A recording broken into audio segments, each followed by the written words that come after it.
Assalamualaikum warahmatullahi wabarakatuh. Bismillahirrahmanirrahim.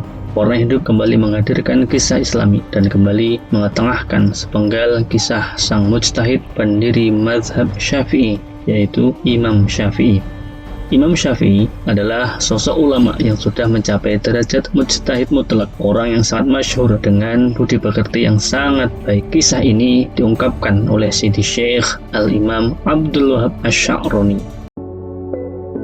Langsung ke kisahnya. Semasa dengan Imam Syafi'i, ada sekelompok orang yang hasut kepada beliau karena kemasyhurannya sang imam sebagai pribadi berbudi pekerti luhur. Para tukang hasut ini selalu berusaha membuat sang imam marah, namun selalu gagal dan selalu gagal, tidak pernah berhasil membuat Imam Syafi'i marah. Pada suatu kesempatan, ketika si hasut ini tahu bahwa Imam Syafi'i baru saja pergi dari tukang jahit atau penjahit, segeralah ia melakukan tipu muslihatnya untuk membuat Imam Syafi'i marah. Datanglah si hasut ke tempat penjahit. Ia merayu tukang jahit untuk melakukan kecurangan supaya nanti Imam Syafi'i bisa marah dan marah besar. Setelah waktu yang sudah ditentukan sesuai perjanjian, Imam Syafi'i datang ke tempat penjahit untuk mengambil hasil jahitan. Detik-detik yang dinantikan si hasut pun tiba. Ia sudah tidak sabar ingin melihat Imam Syafi'i marah, supaya pribadi yang masyhur dengan kemuliaan akhlaknya ini hancur karena berbuat marah, sebuah perilaku yang tidak layak bagi sang imam.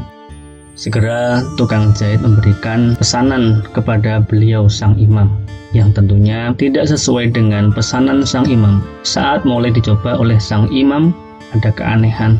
Ternyata lengan bagian kanan ukurannya sangat kecil, sehingga sulit masuk dan mengeluarkan tangan kecuali dengan kesulitan. Berbeda dengan lengan pada bagian kiri, dibuat sangat longgar. Reaksi yang dinanti-nanti oleh si hasut pun mencapai puncaknya. Dan ternyata Imam Syafi'i, pemilik pribadi mulia, tidak mempermasalahkan hasil jahitannya. Bahkan dengan senyuman yang tulus dan wajah berbinar, ia berkata kepada tukang jahit dengan lemah lembut, "Jazakallahu khairan." Semoga Allah Subhanahu wa Ta'ala memberikan balasan kebaikan, karena kamu telah membuat bagian lengan kanan ini lebih sempit, sehingga mempermudah bagiku menulis tanpa harus menyingsingkan lengan, dan engkau membuat lengan bagian kiri lebih longgar sehingga mempermudah bagiku membawa kitab-kitab. Masya Allah, pribadi mulia akan selalu muncul dan nampak cahaya adab dan perilaku kemuliaan Senada dengan kisah sang imam mujtahid, kisah lain dari sang imam para sufi, Imam Junaid al-Baghdadi, bahwa suatu hari ketika beliau hendak berangkat menuju masjid untuk melaksanakan sholat Jumat, tiba-tiba beberapa orang yang hasut kepada beliau mengguyurkan air bekas cucian ikan yang tentunya sangat bau, sangat kotor. Sontak air mengenai tubuh sang imam, sehingga membasahi mulai bagian atas sampai bagian bawah. Apa reaksi sang imam? Beliau tidak hanya tersenyum, namun beliau tertawa dan berkata dengan lemah lembutnya, "Sudah sepatutnya orang yang berhak atas siksa neraka terkena siraman air seperti ini, tidak pantas marah." Beliau kemudian berlalu kembali pulang ke rumah, membersihkan diri dan meminjam pakaian kepada istri beliau dan kembali menuju masjid. Sungguh tauladan yang indah.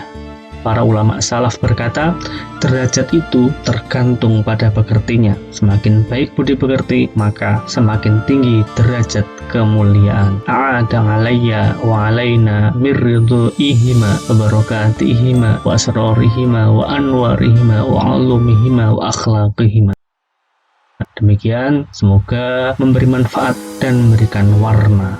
Jangan lupa untuk menebarkan kebaikan meski hanya sebatas senyuman. Alhamdulillahirabbil alamin. Wassalamualaikum warahmatullahi wabarakatuh.